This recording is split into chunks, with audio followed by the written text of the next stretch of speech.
మే 11వ తేదీన జీవము గల దేవుని మాటలు. లూకాసు వార్త 4వ అధ్యాయము 13వ వచనం నుంచి 19వ వచనం వరకు. అపవాది ప్రతి శోధనను ముగించి కొంతకాలం ఆయనను విడిచిపోయెను. అప్పుడు యేసు ఆత్మబలముతో గలిలయకు తిరిగి వెళ్ళెను. ఆయనను గూర్చిన సమాచారము ఆ ప్రదేశమందంతటా వ్యాపించెను. ఆయన అందరి చేత ఘనత నొంది వారి సమాజ మందిరములలో బోధించుచుండెను. తరువాత ఆయన తాను పెరిగిన నజరేతునకు వచ్చెను. తన వాడుక చొప్పున విశ్రాంతి దినమందు సమాజ మందిరములోనికి వెళ్ళి చదువుటకై నిలుచుండగా, ప్రవక్త అయిన యెషయా గ్రంథము ఆయన చేతికి ఇయ్యబడెను.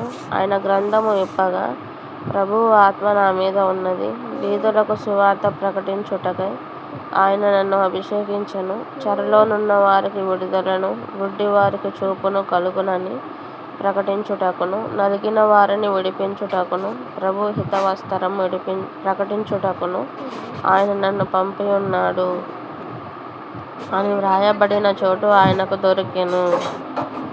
ఆమేన్. స్తోత్రం తండ్రి, స్తోత్రం ప్రభా, పరిశుద్ధాత్మ తండ్రి, స్తుతులు స్తోత్రములు తండ్రి. ఇదిగోనైనా ఈ దినం తండ్రి మీ బిడ్డలందరి జీవితంలో అద్భుత కార్యాలు, ఆశ్చర్యకార్యాలు జరిగించండి.